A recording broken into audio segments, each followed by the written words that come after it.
Hello, మీరు ఎప్పుడైనా బొబ్బర్లు రొట్టె తిన్నారా?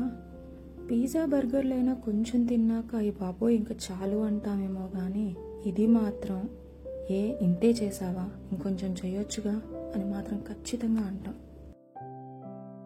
ముందు రోజు రాత్రి ఒక గ్లాసు బియ్యాన్ని కడిగి 1 గంట పాటు నానబెట్టి రాత్రంతా ఆరబెట్టాను. అది మిక్సీ గిన్నెలో వేసి మరీ మెత్తగా పిండిలాగా కాకుండా కాస్త ఉప్మా రవ్వలాగా మిక్సీ చేసుకుంటే సరిపోతుంది.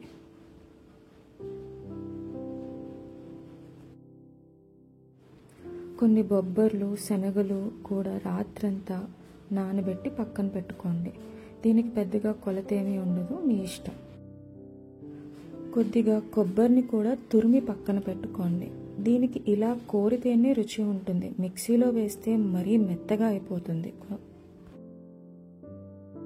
ఇప్పుడు స్టవ్ మీద ఒక గిన్నెని పెట్టుకొని అందులో 1 గ్లాసు పాలు, అదే గ్లాసు కొలతతో 1 గ్లాసున్నర నీళ్లను వేసి మరిగించండి.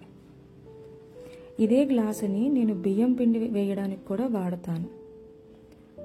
కాస్త పొంగొచ్చిన తర్వాత ఇందులోనే 1 కప్పు మనం నానబెట్టుకున్న బొబ్బర్లు, శనగపప్పును వేసుకోండి.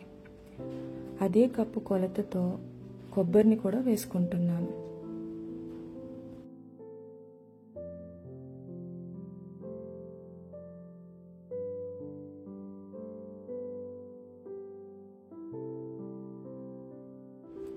ఇలా 1 నిమిషం పాటు కలుపుకొని మూత పెట్టి 1 నిమిషం పాటు వదిలేయండి.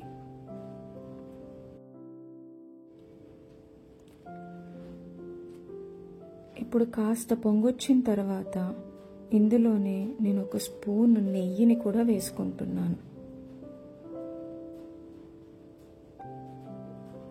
అలాగే 2 స్పూన్ల ఉప్పును కూడా వేసుకున్నాను. 1 గ్లాసు బియ్యం పిండి కొలతకు 2 స్పూన్ల ఉప్పును వేసుకుంటున్నాను. మీరు రుచికి సరిపడా వేసుకోండి. అలాగే కొంచెం జీలకర్రను కూడా వేసుకొని కలుపుకోండి.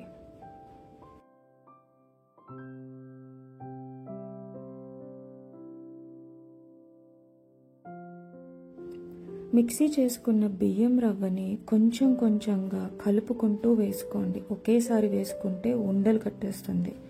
సో చూసుకుని మెల్లిగా కలుపుకుంటూ వేసుకోండి.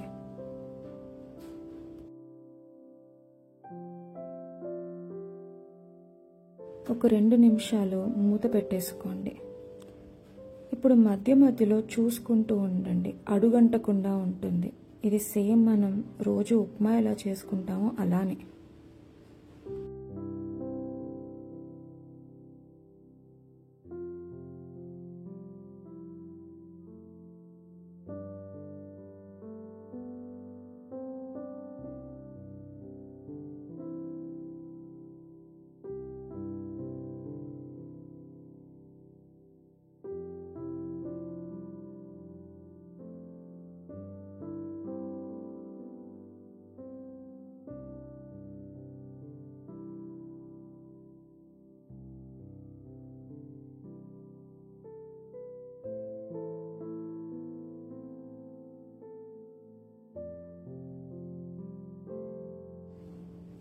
ఒక 10 నిమిషాల తర్వాత కాస్త చల్లారిన తర్వాత చేతిని తడుపుకుంటూ పిండిని మొత్తం ఒక ముద్దలాగా చేసుకోవాలి.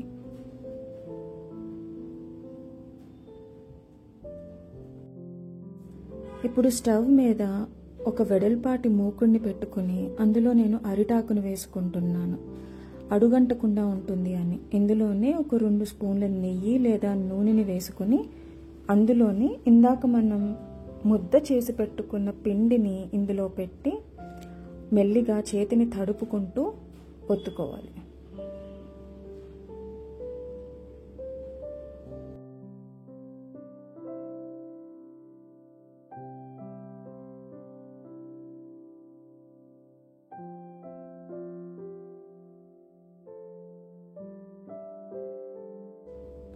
మళ్ళీ 1 స్పూన్ నూనెని దాని మీద వేసి సిమ్లో పెట్టుకొని మూత పెట్టి 20 నిమిషాలు వదిలేయండి. రెండో వైపుకు కూడా తిప్పుకొని ఇంకొక 20 నిమిషాలు స్టవ్ మీద పెట్టి వదిలేయండి.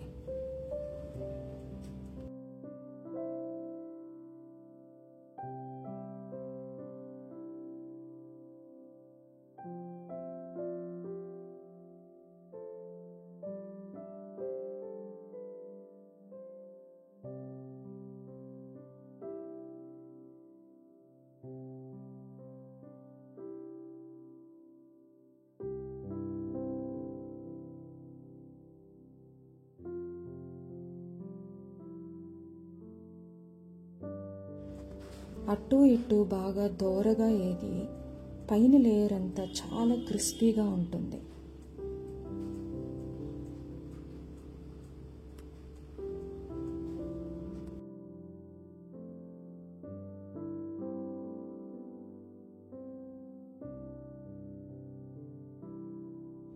ఖచ్చితంగా మీలో కొంతమందికి అమ్మమ్మలు గుర్తొచ్చే ఉంటారు. ఇంకా లేట్ ఎందుకు?